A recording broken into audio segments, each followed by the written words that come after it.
And it's something that I've sort of dreamed about for a while now, and thought the Superpod would be a perfect venue for it, which is to really showcase, in the spirit of the future,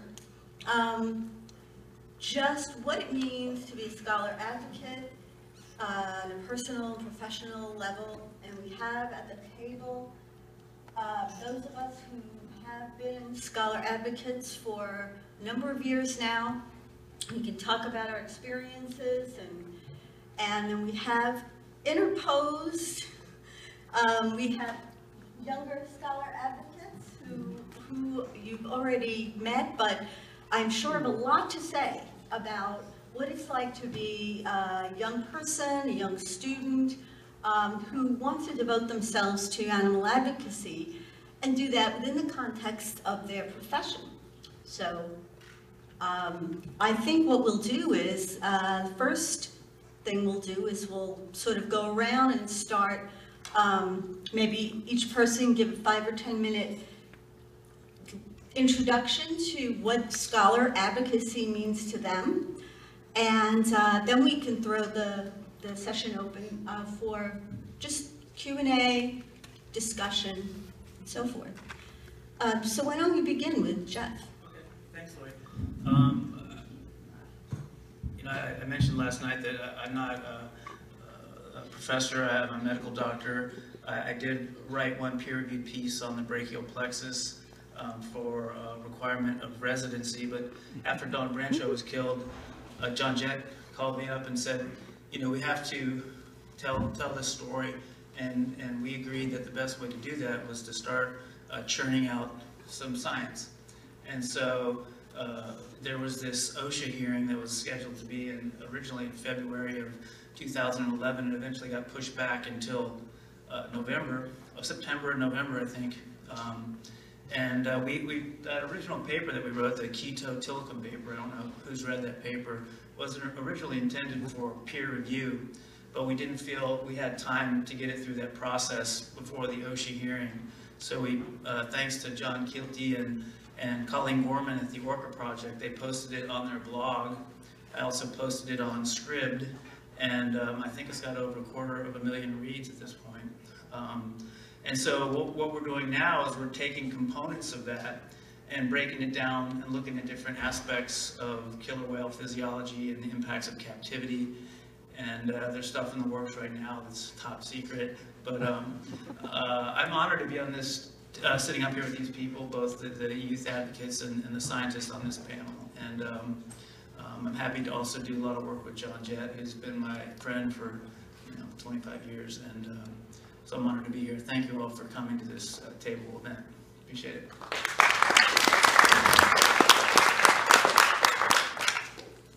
Abbie?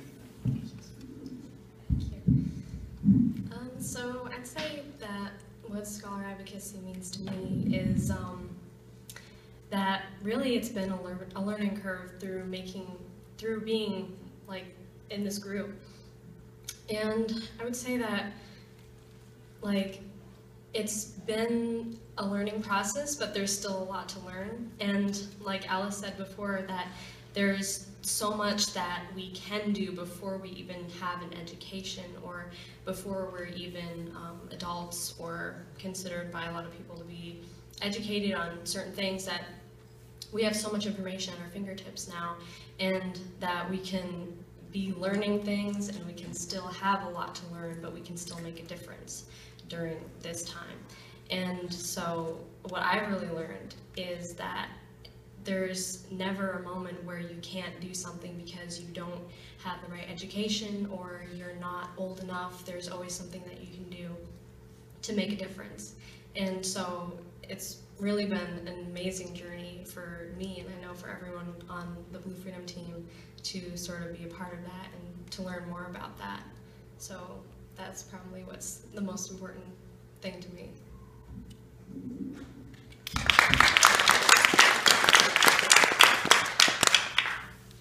Yeah, I would definitely reiterate what my sister Abbie said. Blue Freedom has been an amazing journey for us, and scholar advocacy is really at the heart of what we want to do, what we hope we inspire people with, is that students can make a difference. And I feel so honored to be sitting at this table with these amazing scientists and researchers and people who have such passion for these issues. It's an honor to be here. And that's what we want to inspire kids with, is that, as Abbie reiterated Ella's words from earlier, that you can make a difference right now, and really that goes for no matter how young or old you are. So scholar advocacy, that's such an important message, that taking what you learn, knowledge is a tool, and we can use those tools to create change that is positive and can impact the world in such an amazing way, by just speaking what we know and sharing that knowledge and awareness by using social media and the tools we've been given. Knowledge is power, and so that's what scholar advocacy means to me, and that's hopefully the heart of our message. And I'm honored to be here today with people who so much agree with that message.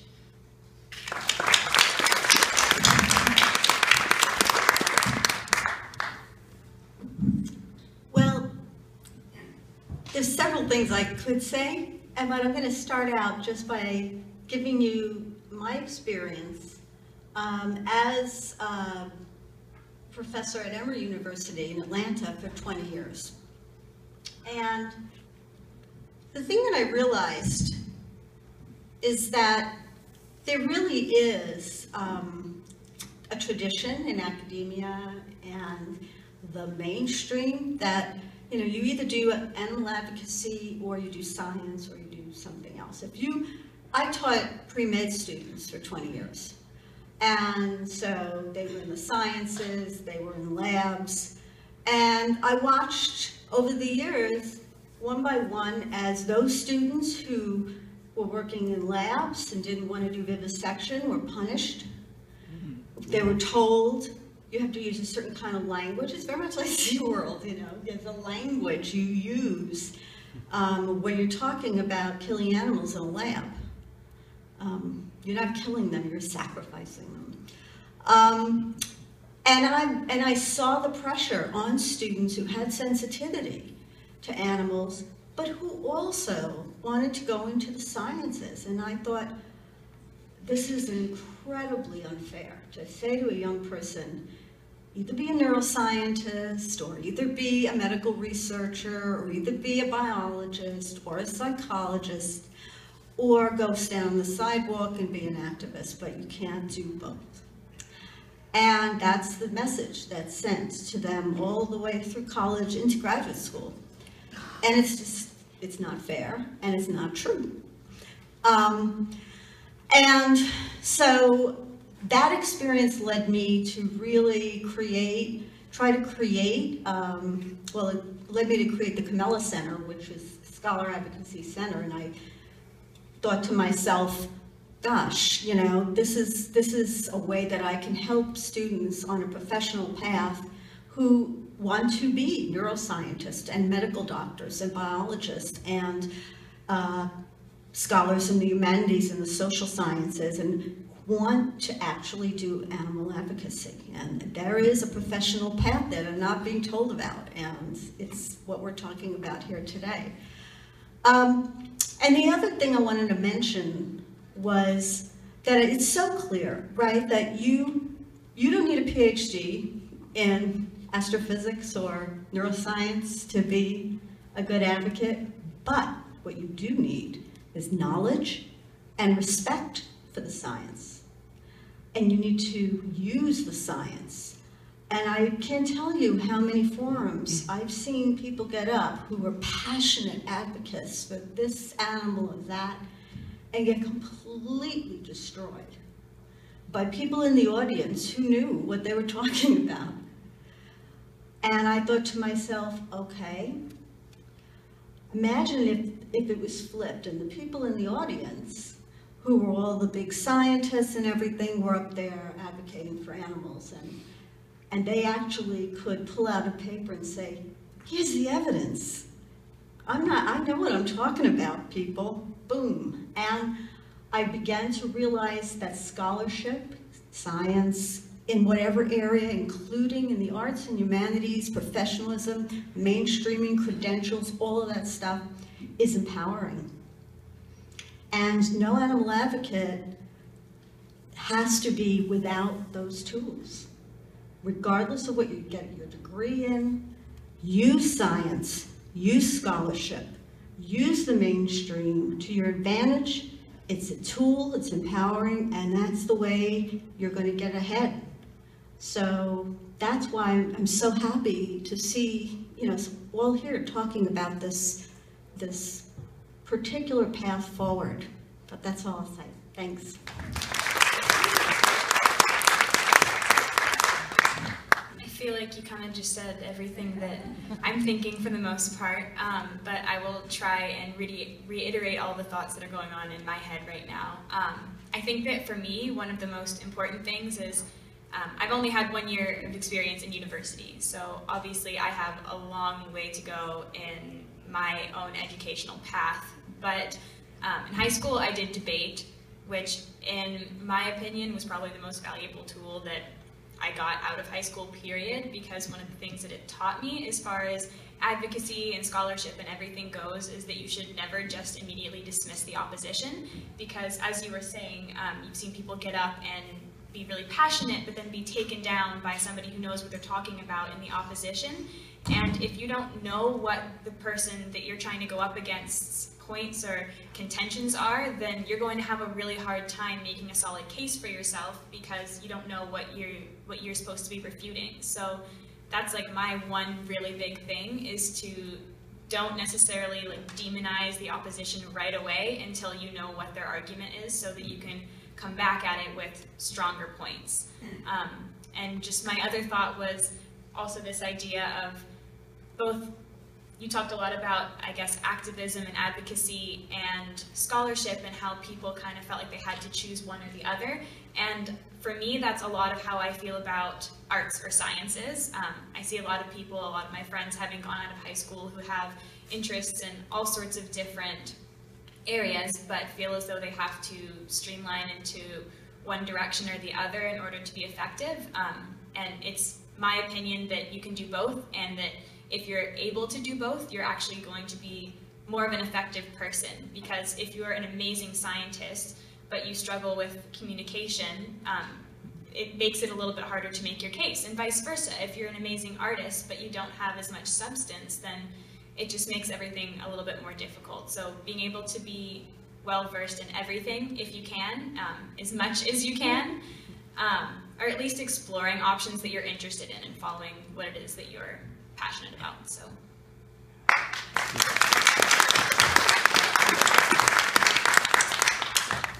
So when I was entering graduate school, which was way back in the Stone Age, I don't think that there were any marine mammal scientists, advocates for welfare.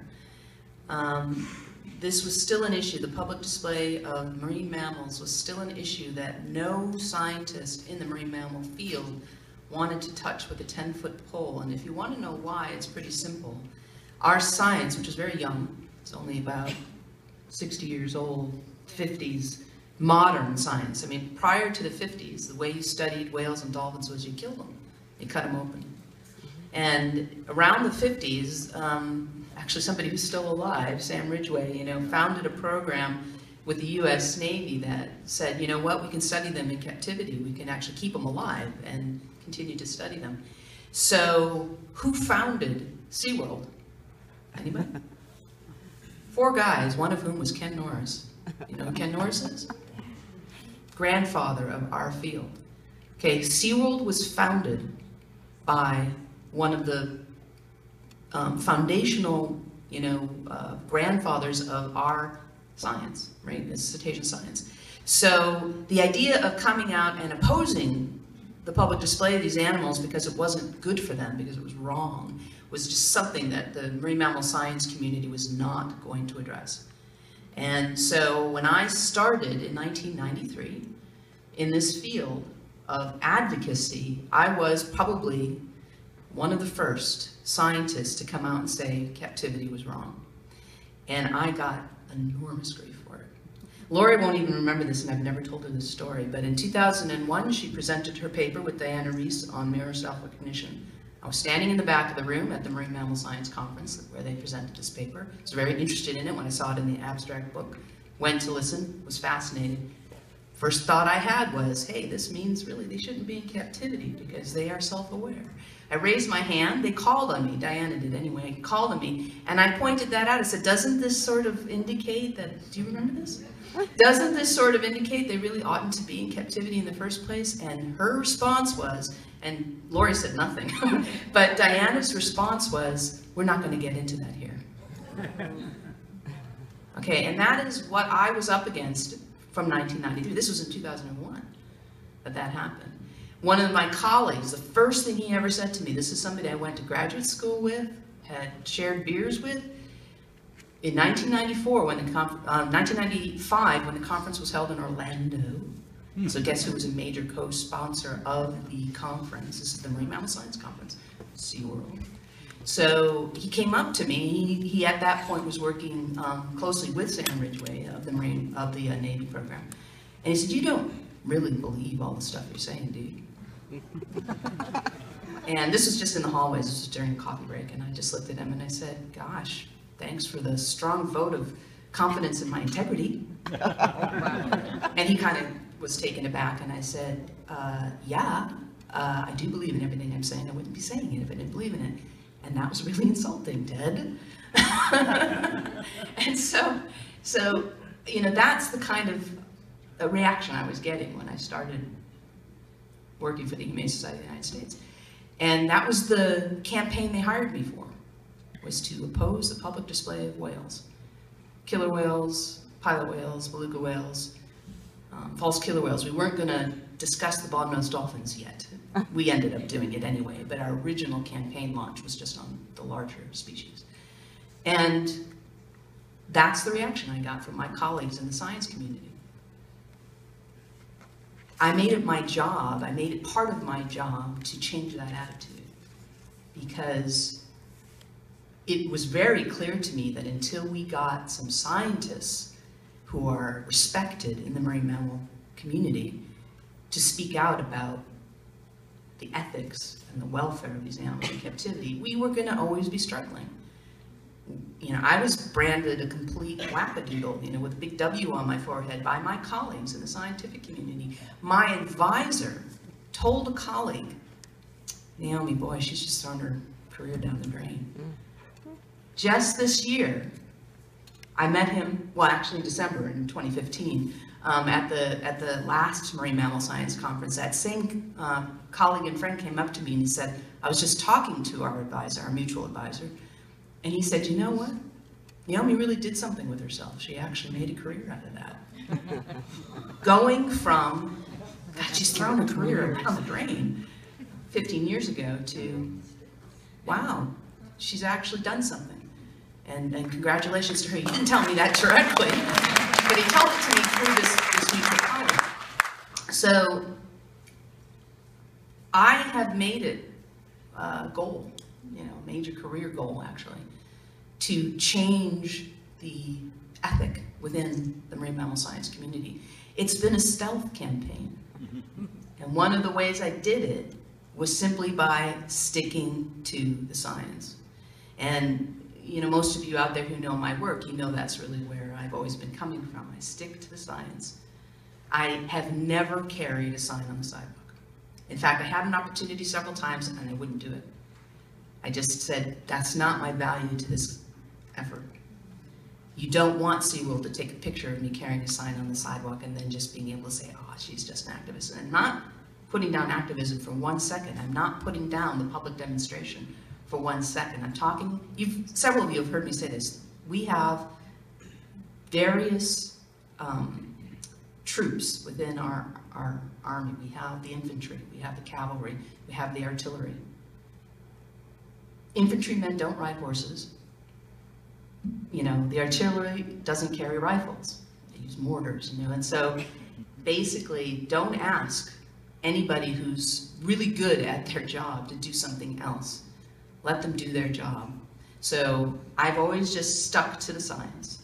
My strength is in writing, you know, white papers, reports, peer-reviewed papers, not so often, but sometimes.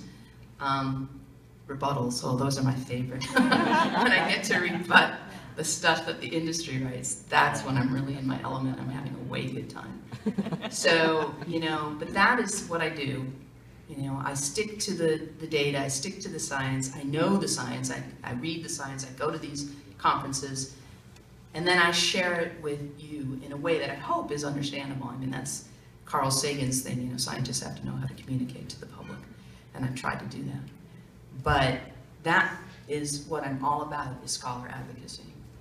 It's not for everybody, but as Ella just said, everybody has to know the facts, and that's why I'm here. I'm trying to, you know, share facts with you all. Because if you advocate and make the mistake, our adversary on this issue is no mercy. You're going to be attacked and taken down. And there are other, I think, campaigns where the adversary isn't quite so bloodthirsty, but SeaWorld is fighting for its life. And you can't expect any mercy from them. So it's really important to get the facts right, and that is what I, anyway, am all about, and I hope this panel is all about. So that's just great. Thanks.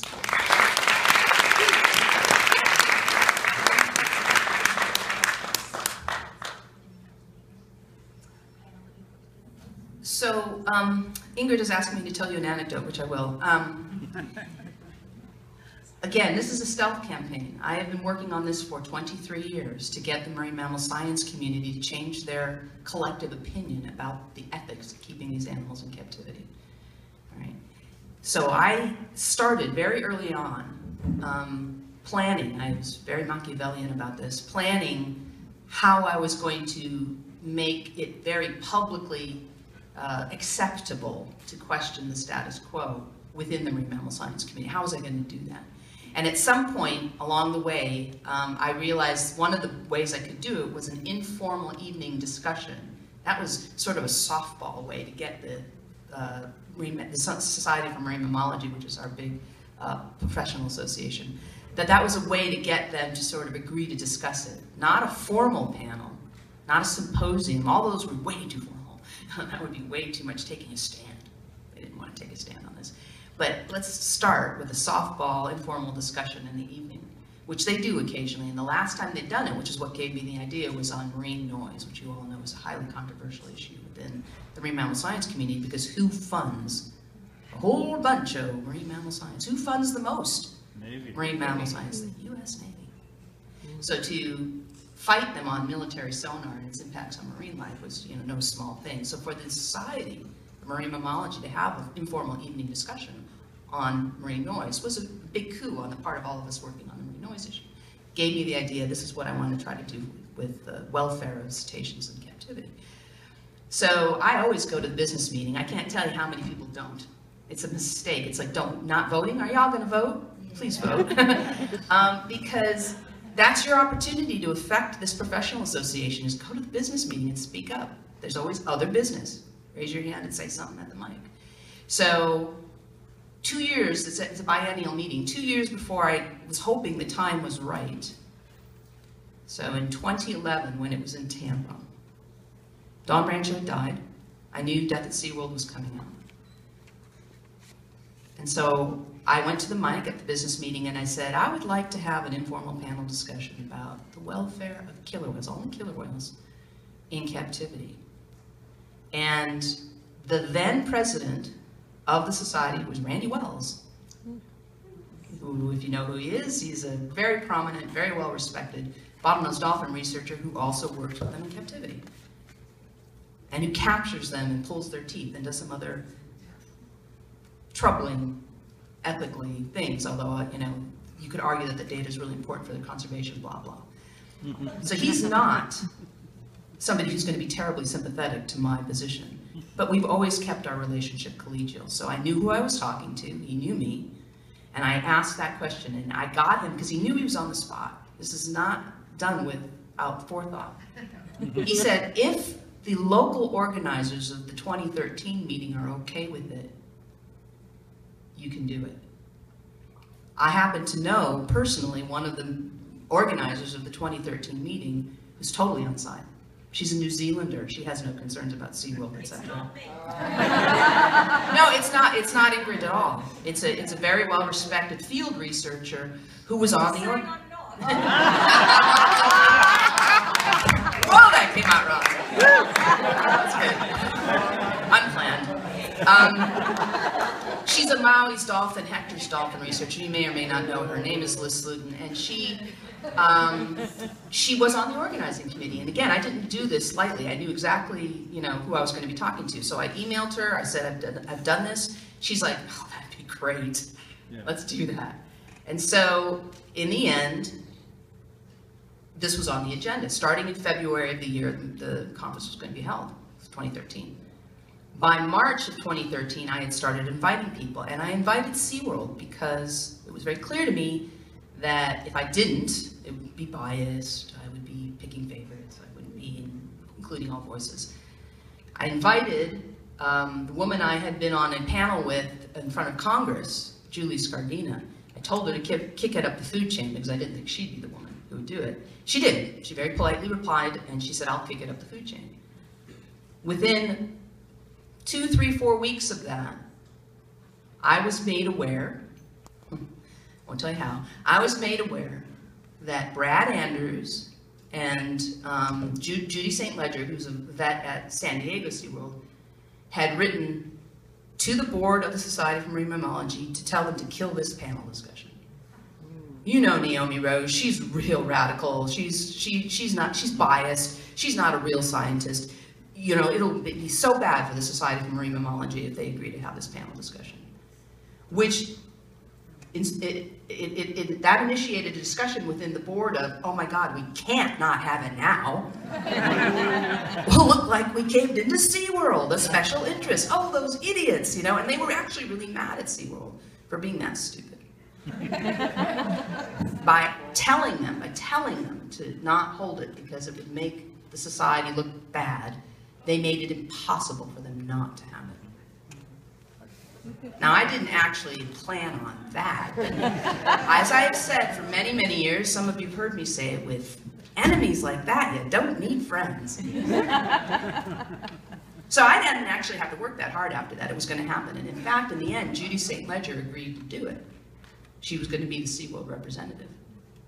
When I saw her in Dunedin, New Zealand, where the conference was held, I said, thank you so much, Judy, for agreeing to do this. I know that, it's a little difficult. This might seem like it might be a hostile crowd or whatever.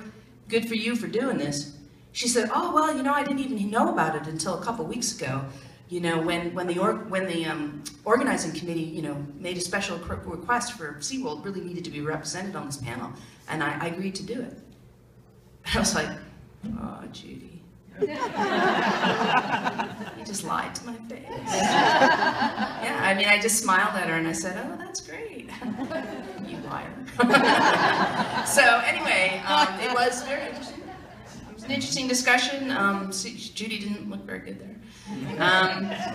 And again, what was groundbreaking about it was the first time this professional association had discussed it at all. And it was a packed house. It was. You guys, you don't even come close. It was every seat taken. And this was an informal evening panel discussion.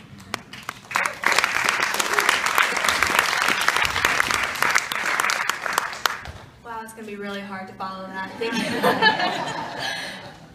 I am going to go back to what Dr. Marino was saying earlier about what scholar advocacy means to us. And to me, I think, no matter what age you are, whether you're in your 20s or you're in your 80s, I think we're students for our entire lives. I think we're constantly learning new things. And before I saw the film Blackfish and started researching and gaining more knowledge myself, I was, just another student from St. Louis where there's no whales and no ocean in any part of the state or any part of the country for that matter. And now the fact that I have gone from there and used my knowledge and the resources I have as a student, which is basically just social media since we are broke college students. So, and now that I get to sit on a panel with these amazing, amazing minds I've only seen through documentaries on Netflix and Discovery Channel, So I think it's pretty amazing, and knowledge really is power. Without the knowledge that I've learned from these very people, there is no way I would be interested in the subject. I wouldn't have, really care about it. I wouldn't be here at Superpod. I wouldn't want to go see killer whales in the wild or anything like that. So it really is power, and it's really, power is what we need to bring an end to this captivity industry, and the fact that it's now up to the future generation, because it goes in steps. At first there was the generation that started it, then there was the generation that followed and said it was okay, and then people started getting suspicious about it, and now everyone wants it to end. So, and that's all because we've all gained more knowledge because of these very people here. So that's what it means to me.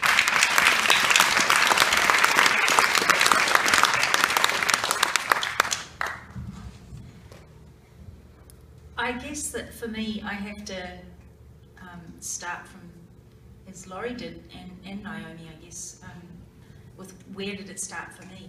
And I had been a scientist who knew about orca in captivity, obviously, and I knew there were problems, and if somebody asked me, I told them, well, problems with the dorsal fins, problems with the teeth, and problems with longevity and inbreeding and all of the stuff that we all know, the general overall facts.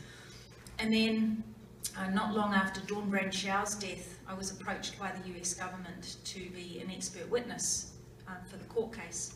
And I hesitated, and I thought to myself, well, why did I even hesitate? What made me hesitate? And it was that I was afraid. I was afraid of the industry. I was afraid of my reputation being tarnished. I was afraid of being viewed as someone, believe it or not, someone who spoke out. So, for me, it's only a few short years ago that I've been doing this, speaking out as a scholar advocate for the animals. And I made the decision to speak out, to write my affidavit that was actually, I don't think, even used. I don't think it even went into the system in the end. But I made the decision to do it because I thought to myself, I've built my whole career around these animals, for these animals, on these animals. If I can't speak out for them, who will? And that's where I made that decision, and from that moment forward, I haven't looked back. If somebody asks me to speak out, I speak out, and I'm getting louder and louder as I get as I'm getting more experience with it, and I've had a lot of guidance from Naomi and Laurie, who have helped me to funnel the energy in the right direction, and their guidance has been phenomenal. And so I sit here as these young people do and look at them as my heroes. And it's a real honour for me to be sitting here with you guys. And I think that if we can all think about, it's not what we achieve, but it's what we inspire others to achieve. As a collective group, we are going to do more than as individuals. And I think we've already done that. I mean, you guys have seen this, particularly Naomi, who's been battling this for decades now. The change has reached a pivot point, I think, a tipping point. And that's only come about because we have been using the science, rather than just standing there and waving the placards, which are important. As Naomi said, we cannot stress that enough. Everybody has a role to fill, but for us, it's that science. We have decades of doing the science, so therefore we have the role to fill as scientists who speak out. And we are at this point also approaching a lot of other scientists, and some of them are supportive behind the scenes, and some of them are supportive for little things, but those little things are growing, because the more scientists who are signing on, the more that those scientists feel comfortable with speaking out.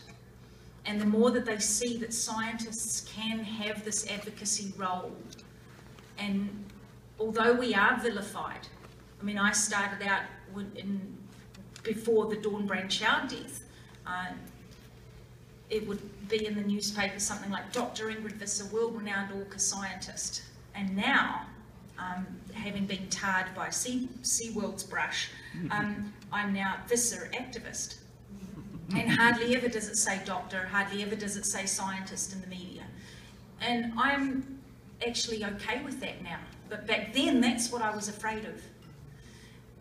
However, as it's become more and more okay to speak out, more and more scientists are starting to speak out. And I think, Naomi, you would have seen that shift over time as well, and yourself, Laurie, would I be correct? Yeah. And so we can only encourage people who have degrees, if you know someone who is a scientist, to start making their voices heard as well. Because the more of us as scientists who speak out, the more it becomes mainstream. And it's not that long ago that I was absolutely flabbergasted to see an op-ed from the editors of Scientific America, who had written about Free Willy and his friends in Scientific America, the editors. And I was like, wow, this has gone mainstream.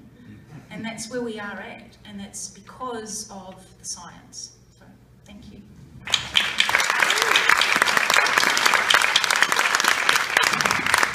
You know, before we take questions, I happen to say something based upon what Naomi said and Ingrid. It's to sort of bring the story that Naomi told about the self-recognition study full circle. Because yeah, in 2001, Diana Reese and I did a study showing that bottlenose dolphins in captivity recognize themselves in mirrors.